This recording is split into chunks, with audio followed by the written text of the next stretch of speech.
آله المجتبى والتقى والنقى. أما بعد فأعوذ بالله من الشيطان الرجيم. بسم الله الرحمن الرحيم.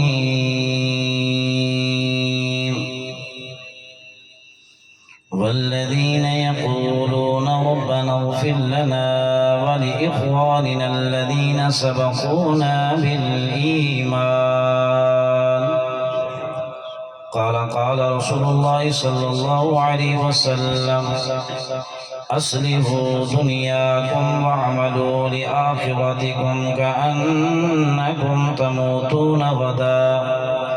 صدق الله العظيم. إن الله وملائكته يصلون على النبي يا أيها الذين آمنوا صلوا عليه وسلموا تسليما. الصلاة والسلام عليك يا سيدي يا رسول الله. الصلاة والسلام عليك يا سيدي يا حبيب الله.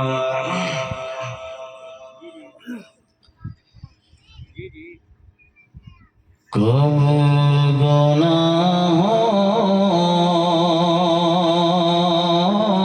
سے کنارہ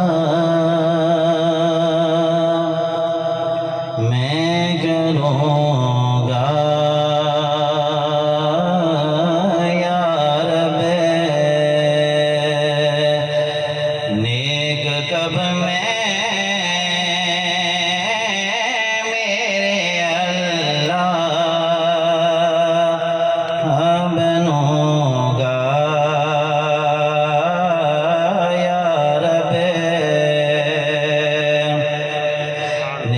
کب میں میرے اللہ بنوں گا یا رب. گر تو ناراضی ہوا تو میری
کرم کر دے تو جنت میں رہوں گا یا رب.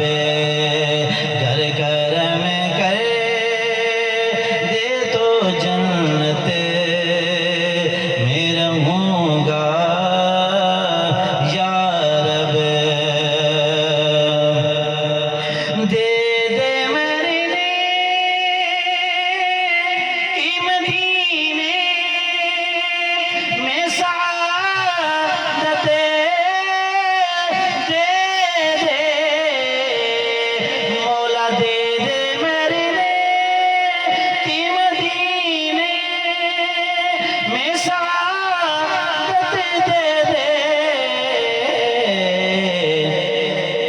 کرم کر دے تو میں شاد مروں گا یا رب.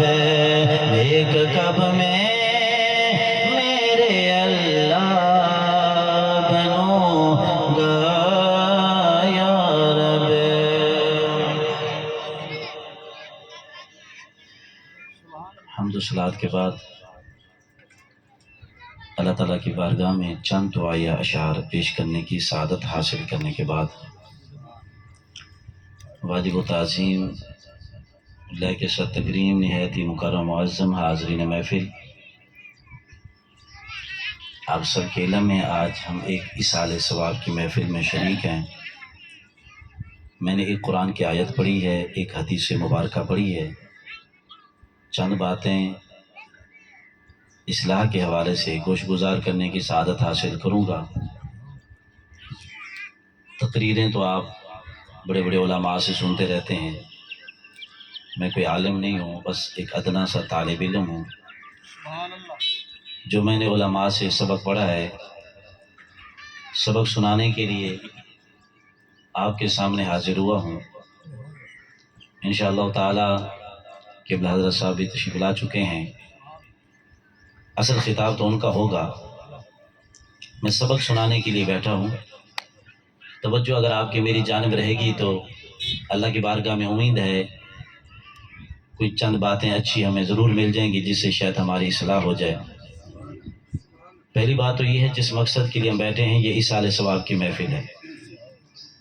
یہ ایصال ثواب کا کیا مطلب ہوتا ہے، یہ کیا چیز ہے، کیا اس کا ذکر قرآن میں ہے یا ہم نے اپنی طرف سے بنایا ہوا ہے؟ قرآن میں اللہ جل جلالہ عما نوالہ نے ارشاد فرمایا، والذین یقولون، وہ لوگ یہ کہتے ہیں، دعا کرتے ہیں، ربنا اغفر لنا، اے ہمارے رب ہماری بخشش فرما، صرف ہماری نہیں، والی اخواننا الذین، اور جو ہم سے پہلے ہمارے بھائی اس دنیا سے جا چکے ہیں، اے اللہ ان کی بھی بخشش فرما۔ اب یہ جو دعا مانگنے کا حکم ہے، اپنے لیے بھی بخشش کی دعا کرنا، جو ہمارے عزیز رشتہ دار فوت ہو جاتے ہیں ان کے لیے بھی بخشش کی دعا کرنا، اس کا ذکر قرآن کے اندر موجود ہے۔ اسی طرح آپ نماز کے اندر اکثر پڑھتے ہیں، ربنا اغفر لی ولوالدی وللمؤمنین یوم یقوم الحساب۔ آپ یہ دعا کرتے ہیں، یہ قرآن کی آیت ہے، یہ قرآن کا حصہ ہے۔ اب یہ کہتے ہیں، اے میرے رب اغفر لی، میری بخشش فرما، ولوالدی، میرے والدین کی بھی بخشش فرما، وللمؤمنین، اور جتنے بھی مومن اس دنیا میں آئے تمام مومنین کی بخشش و مغفرت فرما۔ تو پتہ چلا کہ دعا مانگنے کا ذکر جو ہے قرآن کے اندر موجود ہے۔ اسی طریقے سے اب آئیے حدیث پاک کی طرف۔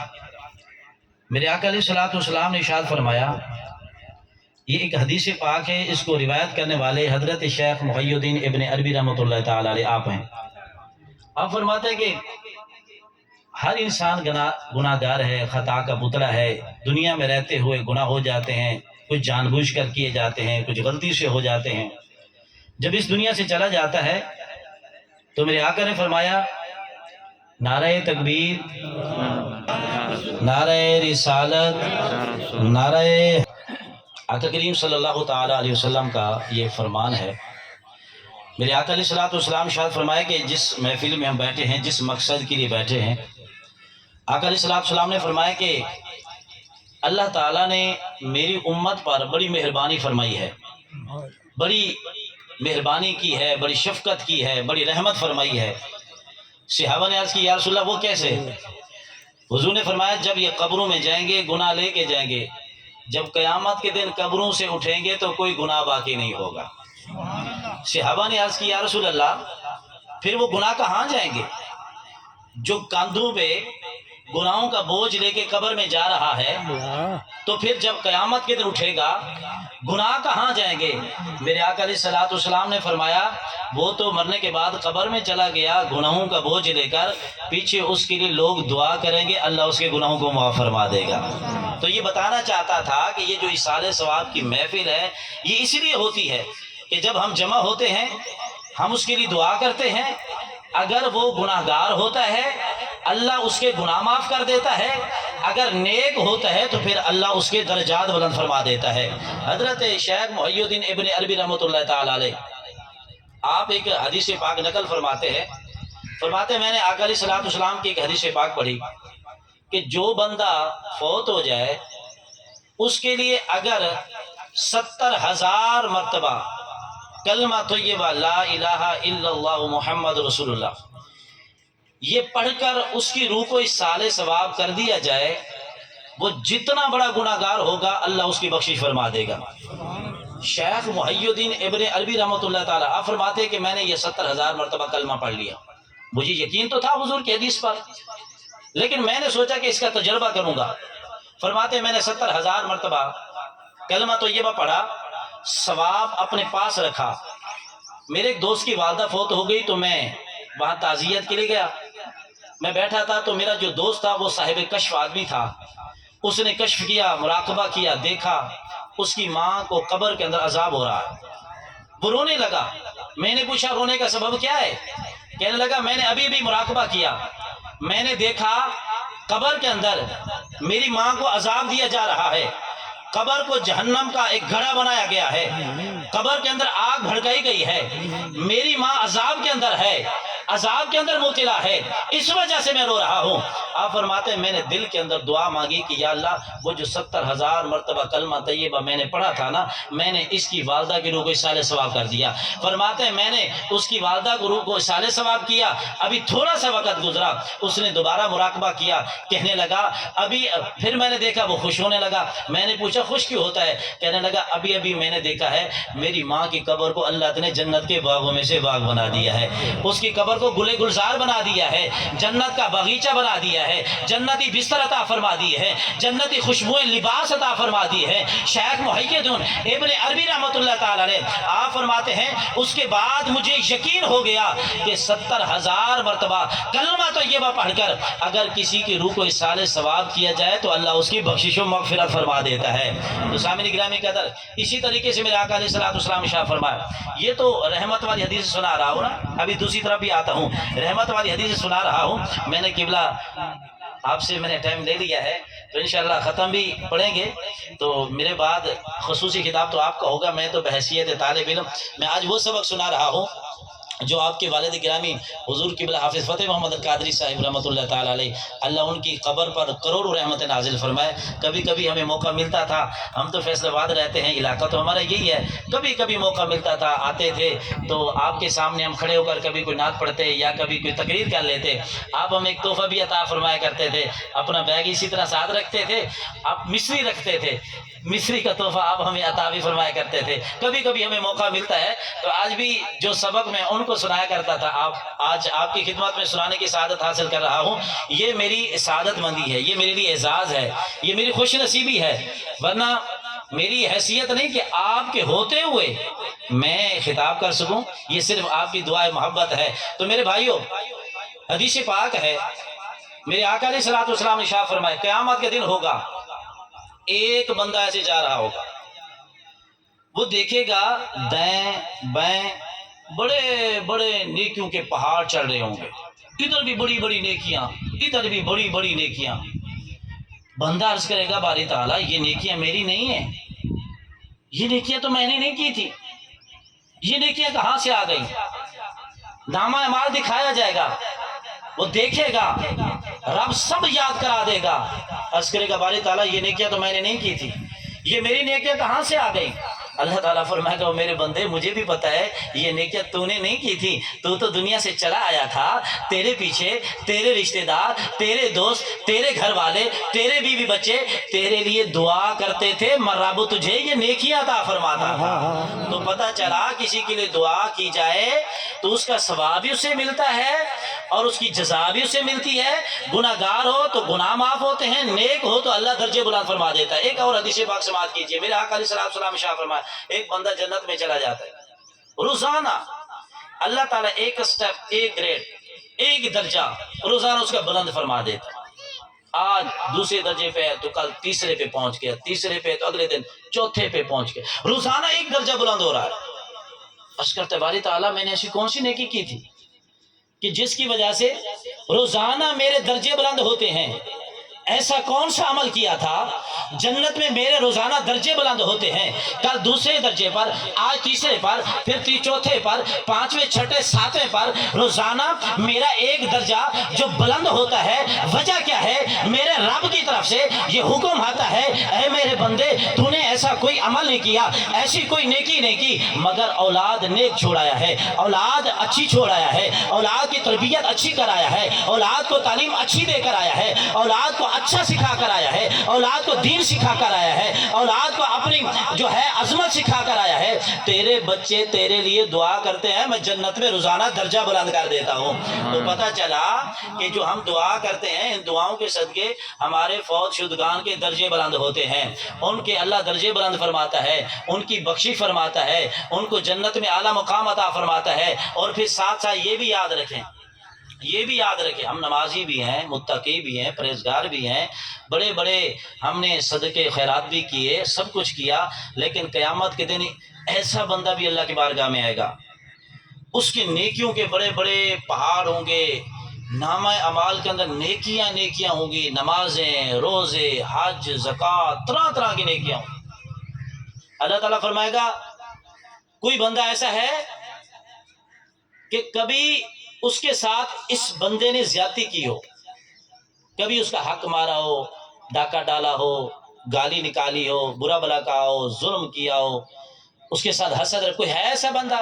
کئی لوگ سامنے آ جائیں گے، کوئی کہے گا یا اللہ اس نے میرے ساتھ فلاں زیادتی کی تھی، یا اللہ اس نے مجھے گالی نکالی تھی، اس نے مجھے مارا تھا، اس نے میرا مال چرایا تھا، کوئی کہے گا اس نے میرے اوپر ظلم کیا تھا، میں کمزور تھا دنیا کے اندر۔ اللہ فرمائے گا آج تو وہ دن ہے، آج تو حساب دینا پڑے گا۔ یہ دنیا تھی کہ جس میں تم پیسے دے کر جان چھڑا کے بھاگ جایا کرتے تھے، آج تو ذرے ذرے کا حساب دینا پڑے گا۔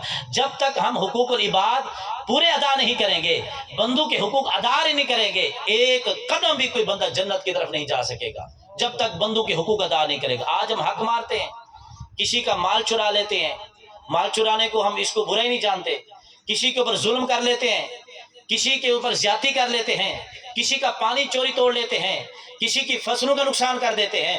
آج ہم سمجھتے ہیں کہ ہم بڑے طاقتور ہیں، ہم سے کوئی پوچھ نہیں سکتا۔ قیامت کے دن جب آپ اس کا حساب نہیں دیں گے، اس وقت تک ایک قدم بھی آپ جنت کی طرف نہیں جا سکیں گے۔ پھر اللہ تعالیٰ اس بندے سے فرمائے گا چل بھی ان کا حساب دے۔ اب اس بندے نے حساب دینا ہے ہر ایک کو۔ اب حساب کیا دینا ہے؟ پیسے تو ہوں گے نہیں، درہم دینار تو ہوں گے نہیں، اس کے پاس نیکیاں ہوں گی۔ اللہ تعالیٰ فرمائے گا آج دینے کے لیے کچھ نہیں، چل ان کو نیکیاں دے دے۔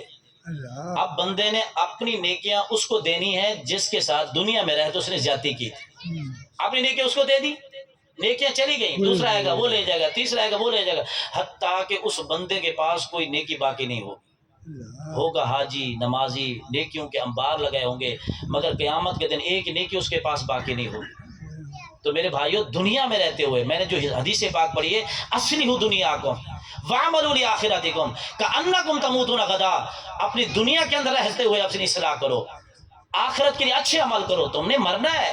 کون کہتا ہے کہ یہ ایک ہی چیز ہے جس کو کافر بھی مانتا ہے، مسلمان بھی مانتا ہے، ہندو بھی مانتا ہے، یہودی بھی مانتا ہے، نصرانی بھی مانتا ہے، جس میں کوئی اختلاف نہیں، وہ موت ہے، اس کو ہر بندہ مانتا ہے کہ ہم نے مرنا ہے، مرنے کے بعد ہم نے وہاں اس کا حساب دینا ہے۔ ایک اور حدیث پاک ہے بڑی سخت، بہت سخت ہے، عوام میں اس کو علماء بیان کرتے ہیں کہ نہیں بیان کرنا چاہیے، لیکن جب حالات ایسے ہونا تو پھر بیان کرنے کی ضرورت پڑتی ہے۔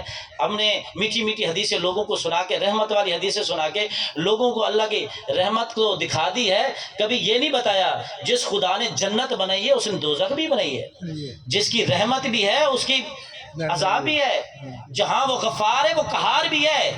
بندے کو دونوں چیزوں کا پتہ ہونا چاہیے۔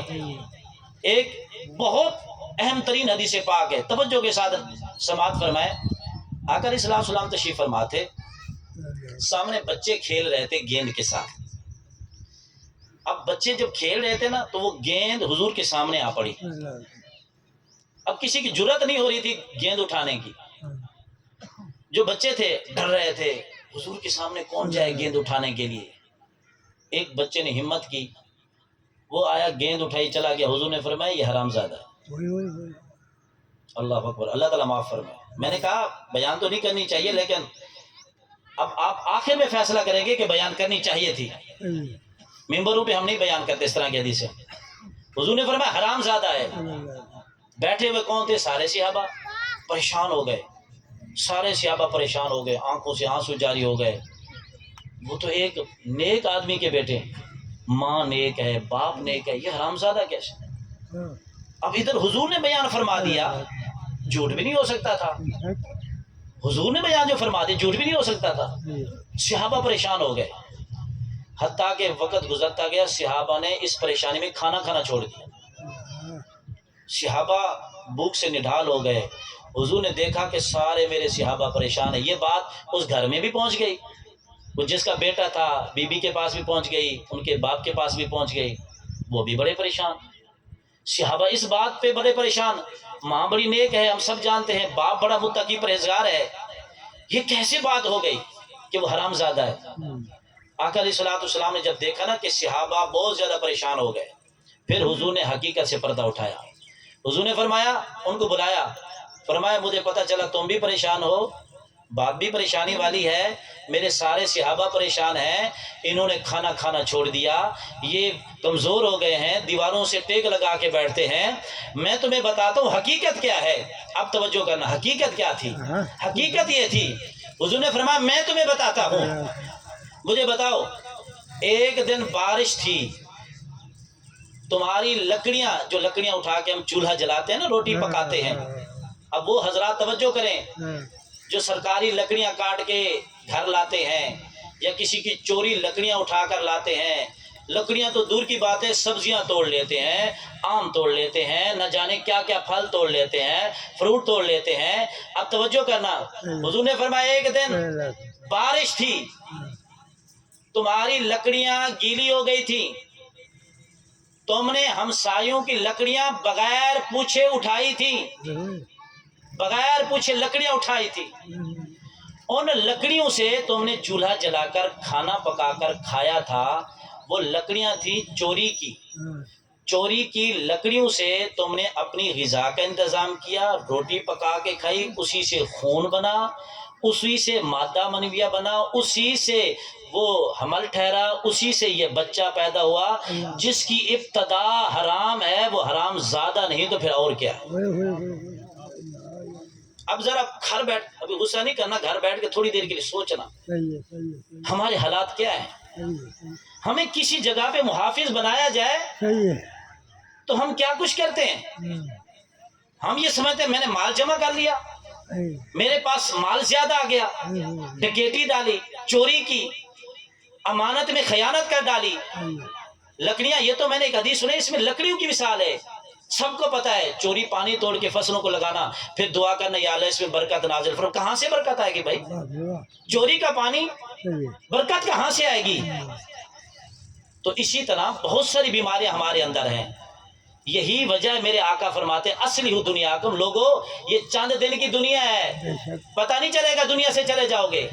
آج ہمارا ایک نوجوان تھا حضور، اچانک کال آئی کہ وہ ڈپر مٹ وہاں رہتے تھے، ہمارے رشتے دار ہیں، حاجی قاسم صاحب، وہ فوت ہو گئے. نوجوان آدمی تھا. تو موت نہیں دیکھتی کون ہے، نوجوان ہے، بڑا ہے، بزرگ ہے، کوئی ہے، میرے رب نے جو وقت مقرر کر دیا اس سے ایک لمحہ کوئی آگے زندگی نہیں گزار سکتا. اس لیے میرے آقا فرماتے دنیا کے اندر ہے تو اپنی اصلاح کر لو. یہ چند دن کی دنیا ہے، یہ مت سوچو میں نے لوگوں کا مال چھین کر، چوری کر کے، حرام طریقے سے، فراڈ کر کے، دھوکہ دے کے، کسی بھی طریقے سے میں نے اپنا مال بڑھا دیا، میں بڑا عزت والا بن جاؤں گا. ایسا ہرگز نہیں. ہر انسان سوچتا ہے، کوئی سوچتا ہے پیسہ زیادہ ہو اس میں عزت زیادہ ہوگی، کوئی بندہ سوچتا ہے میں الیکشن لڑوں گا، بڑا سیاستدان بن جاؤں گا، میری بڑی عزت ہوگی. کوئی سمجھتا ہے اس میں عزت ہے، کوئی کس میں عزت تلاش کرتا ہے. اور قرآن سے تو پوچھو، قرآن کیا کہتا ہے؟ رب کی بارگاہ میں عزت والا کون ہے؟ میرا رب فرماتا ہے لوگوں، نہ پیسے میں عزت ہے، نہ عہدے میں عزت ہے، نہ طاقت میں عزت ہے، نہ اقتدار میں عزت ہے. اگر تم یہ چاہتے ہو کہ رب کی بارگاہ میں عزت والے بننا چاہتے ہو، اگر تم یہ چاہتے ہو جب قبر میں جائے فرشتے بھی عزت کی نگاہ سے دیکھیں، جب قبر میں جائے تو میرے مصطفیٰ کا دیدار ہو. میرے مصطفیٰ فرماتے یہ میرا غلام ہے، فرشتوں اسے چھوڑ دو.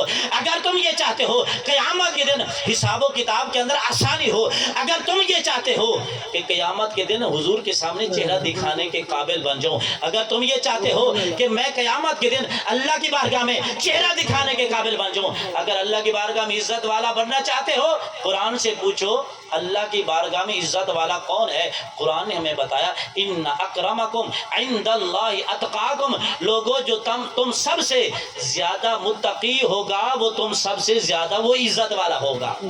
جو حلال حرام کا خیال رکھے گا، جو طاقتور ہو کر کبھی غریب پہ ظلم نہیں کرے گا، کسی کو دبائے گا نہیں، جو حقوق العباد ادا کرے گا، اور اسی طریقے سے اپنے جو نیچے ملازمین ہوتے ہیں ان پہ ظلم نہیں کرے گا.